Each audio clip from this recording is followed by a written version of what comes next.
Hello everyone. आज से हम लोग एक नई सीरीज स्टार्ट कर रहे हैं। यूपी ट्रिपल पैट के लिए जितने भी इम्पोर्टेंट क्वेश्चंस हिस्ट्री के हैं उन क्वेश्चंस को हम लोग देखेंगे। और इन सभी में सबसे इम्पोर्टेंट बात यह है, ये हिस्ट्री के इम्पोर्टेंट क्वेश्चंस हैं और जो भी क्वेश्चंस हैं उनके साथ में उनकी डिटेल जरूर देखेंगे, जिससे कि ये क्वेश्चन के आसपास का जो भी मटेरियल है वो आपको प्राप्त हो जाए। ठीक है, तो हम लोग स्टार्ट करेंगे। सबसे पहला क्वेश्चन है, होयसल स्मारक कहाँ स्थित है। देखिए, अब ये होयसल वाला क्वेश्चन मैंने क्यों डाला है और ये क्यों इम्पोर्टेंट है, तो आप समझिए।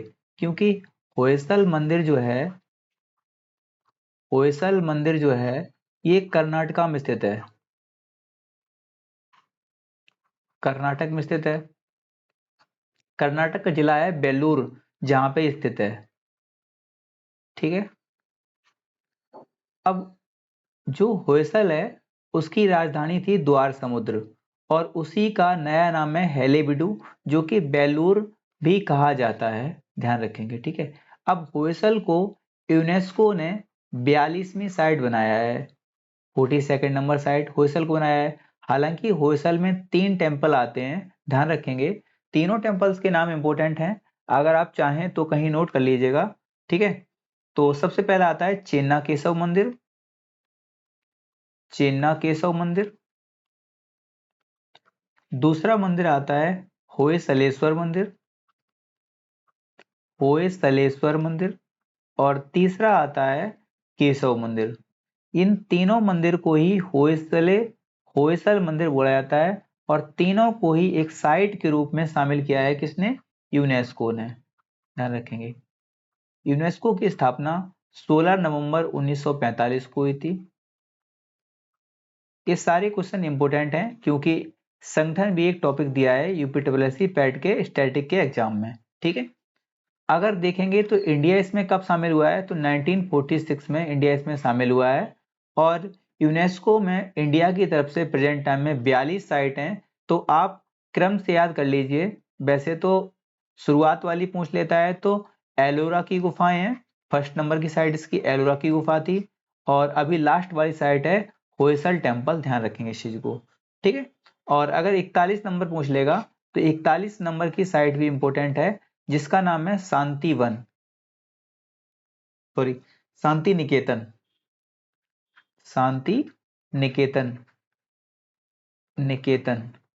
इसकी स्थापना 1901 में रविंद्रनाथ टैगोर ने की थी। ध्यान रखेंगे। ठीक है, रविंद्रनाथ टैगोर ने की थी। और इसको वेस्ट बंगाल की तीसरी साइट के रूप में शामिल किया गया है। हालांकि वेस्ट बंगाल की पहली साइट थी सुंदरबन, सुंदरबन। और दूसरे नंबर की साइट थी, आप ध्यान रखेंगे, दार्जिलिंग माउंटेन, जो कि ट्रेन के रूप में जाने जाते हैं। ट्रेन वहां पे निकलती है, उसी को शामिल किया गया है। ध्यान रखेंगे। और एक कल्चरल साइट भी है, कहाँ की? वेस्ट बंगाल की, जिसे कहते हैं दुर्गा पूजा। आप ये चारों चीजें याद रखेंगे। उम्मीद करते हैं आपको याद हो रहा होगा साथ साथ में। ठीक है। अब दूसरा नंबर क्वेश्चन है, होयसल वंश का अंतिम शासक कौन था? अब होयसल वंश का अंतिम शासक तो बता दिया है, तो यहां पूछ लेगा अगर होयसल वंश का संस्थापक कौन था, तो इसका संस्थापक था नृपकाम, नृपकाम सेकंड, इसका संस्थापक था। ठीक है। और अंतिम शासक था बल्लाल तृतीय। ध्यान रखेंगे कौन था, तो बल्लाल तृतीय इसका अंतिम शासक था। होयसल वंश की स्थापना का श्रेय जाता है 10वीं शताब्दी में और ये रही है 14th सेंचुरी तक। इसके बाद इसी जगह पे हमारे विजयनगर एम्पायर की स्थापना हो जाती है, जो कि बड़े भाग में फैलता है और ये भी एक बड़ा साम्राज्य था। ध्यान रखेंगे इस चीज को। हालांकि होयसल वंश का एक प्रतापी शासक हुआ है जिसका नाम था विष्णुवर्धन, विष्णुवर्धन।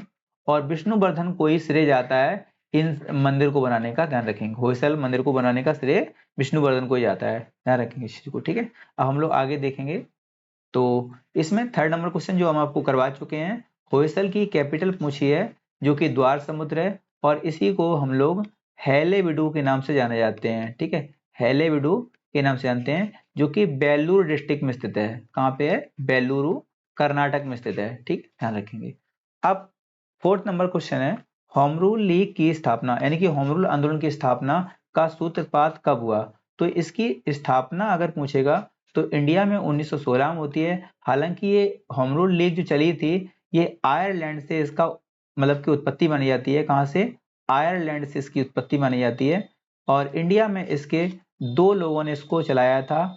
एक थी जिसको अप्रैल मंथ चलाया था पुणे में तिलक जी ने, बाल गंगाधर तिलक जी ने, और इसको सितंबर महीने में चलाया था। ना जगह थी मद्रास, जहां पे नाम था इनका एनी बेसेंट। ठीक है, एनी बेसेंट, ध्यान रखेंगे शिव। ठीक है, एनी बेसेंट कांग्रेस की 1917 में अध्यक्ष बनी थी, जो कि पहली महिला थी। ध्यान रखेंगे। ठीक है, अब हम लोग आगे बढ़ जाते हैं। हो विद्रोह कब शुरू हुआ था? देखिए, हो विद्रोह की डेट इंपोर्टेंट है, 1820-21 में। ध्यान रखेंगे। ठीक है, हालांकि ये झारखंड का विद्रोह था। ध्यान रखेंगे इस चीज को। हम बाद में एक टॉपिक देख लेंगे विद्रोह का पूरा, और अभी आगे बढ़ जाएंगे हम लोग। हैदर अली मैसूर के शासक कब बने? देखिए, हैदर अली 1761 में शासक बनते हैं, और इनकी मृत्यु हुई थी 1782 तक।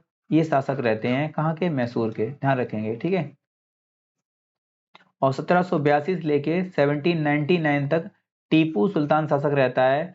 इसी के टाइम में 61 से लेके और 99 के बीच में 4 वॉर हुए हैं, जिनको हम लोग आंग्ल मैसूर वॉर के नाम से जानते हैं। हालांकि हम लोग इनका आगे जिक्र करेंगे। अभी अभी फिलहाल यहाँ पे देख लीजिए कि हैदर अली मैसूर का शासक कब बने थे, तो 1761 में। ध्यान रखेंगे। ठीक है, हुमायूं नामा की रचना किसने की थी? तो हुमायूं की बहन थी जिनका नाम था गुलबदन बेगम। नाम क्या था? गुलबदन बेगम। और गुलबदन बेगम ने इसकी स्थापना की थी। हालांकि ये बुक 2 पार्ट में है, जिसके पहले पार्ट में बाबर का जिक्र है और दूसरे पार्ट में जिक्र है हुमायूं का। ध्यान रखेंगे, दूसरे पार्ट में इसका जिक्र है हुमायूं का। इसकी स्थापना किसने की थी? तो गुलबदन बेगम ने इसकी स्थापना की थी। हुमायूं द्वारा लड़े गए 4 युद्धों का क्रम पूछा गया है। तो 4 क्रम में देवरा, ध्यान रखेंगे, 1531 में, जिसको ये जीतता है।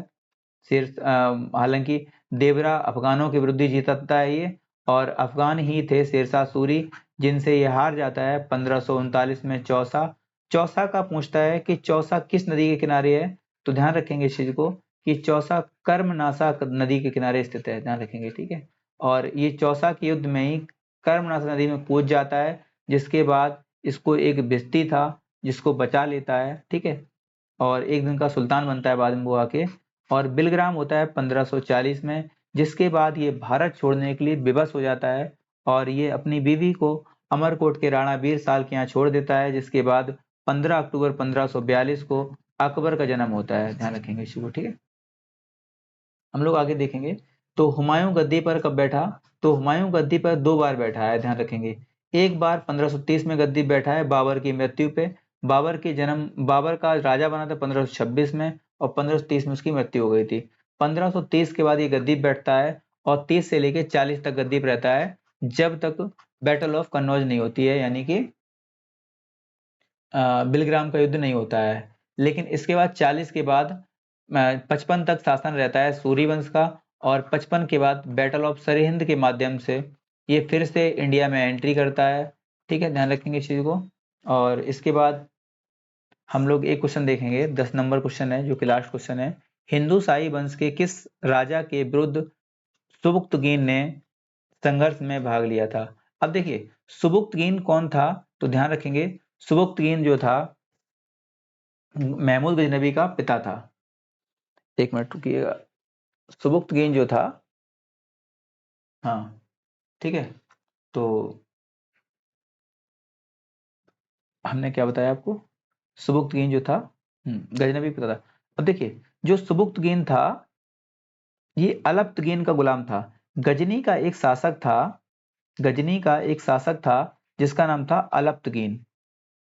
अलप्तगीन, अलप्तगीन का गुलाम था सुबुक्तगीन, और सुबुक्तगीन का बेटा हुआ है महमूद गजनबी। ठीक है, महमूद गजनबी, आप लोग समझ गए होंगे।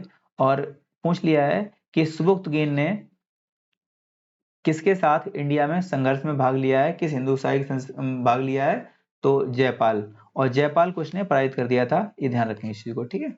और इसके बाद गजनवी आता है, महमूद गजनवी, गजनी की गद्दी बैठता है, हालांकि ये 998 में गजनवी की गद्दी बैठता है, 998 में, और यहीं से आक्रमण करना स्टार्ट कर देता है। हालांकि 1001 में पहला आक्रमण इंडिया पे करता है, और तब भी ये आक्रमणकारी थे सबके सब। तो आगे बढ़ेंगे हम लोग। हाँ, आंग्ल मैसूर युद्ध जो 4 हुए थे, हम लोग उनको देखेंगे क्रम से। तो जो 4 आंग्ल मैसूर युद्ध हुए हैं उनको देखेंगे। तो सबसे पहला था 1767 से लेके 69 तक, जिसमें हैदर अली बुरी तरह से पराजित कर देता है किसको, तो अंग्रेजों को। ध्यान रखेंगे इस चीज को, अंग्रेजों की तरफ से लीड कर रहा था बेरेलस्ट। और ध्यान रखेंगे इस चीज को कि इसके बाद मद्रास की संधि होती है। पूछा गया है क्वेश्चन कि फर्स्ट आंग्ल मैसूर युद्ध के बाद कौन सी संधि हुई थी, तो मद्रास की संधि हुई थी। किसके साथ समाप्त हुआ था, तो मद्रास की संधि के साथ ही यह युद्ध समाप्त हो गया था। अंग्रेज इससे काफी भयभीत हो गए थे, ठीक है। और इसके बाद दूसरा पूछ लेगा, तो द्वितीय आंग्ल मैसूर युद्ध हुआ था 1780 से लेकर 84 तक, जो कि लीड कर रहा था बर्न हेस्टिंग। आपको पता है ये 73 में भी था, 1772 में हालांकि इंडिया में बन गया था गवर्नर जनरल। और इसके बाद इसने संधि की थी मैंगलोर की संधि, ध्यान रखेंगे। मंगलोर की संधि में हालांकि ध्यान रखेंगे संधि तब हुई थी जब हैदर अली की मृत्यु हो जाती है और टीपू सुल्तान इसमें लीड कर रहे होते हैं, ठीक है। और तीसरा आंग्ल मैसूर युद्ध हुआ था 1790 से लेके 92 तक, ध्यान रखेंगे 1790 से लेके 92 तक। और इस युद्ध में टीपू सुल्तान की हार होती है और लॉर्ड कॉर्नवालिस जो कि अंग्रेजों की तरफ से था, इसकी जीत होती है। और श्रीरंगपट्टनम की संधि के साथ ही ये युद्ध समाप्त होता है। हालांकि इसमें टीपू को अपना आधा साम्राज्य खो देना पड़ता है, जिसके बाद टीपू योजना बनाता है और आंग्ल मैसूर का चौथा युद्ध होता है, जो कि 1799 में टीपू की मृत्यु के साथ ही ये समाप्त हो जाता है। टीपू की इसमें मृत्यु होती है 1799 में, और लॉर्ड वेलेस्ली अपनी सहायक संधि के तहत कर्नाटक वो मैसूर को पूरे को अपने अंग्रेजी साम्राज्य में शामिल कर लेता है। थैंक यू दोस्तों। आप लोगों को वीडियो कैसा लगा कमेंट करें, जरूर बताएं। थैंक यू दोस्तों।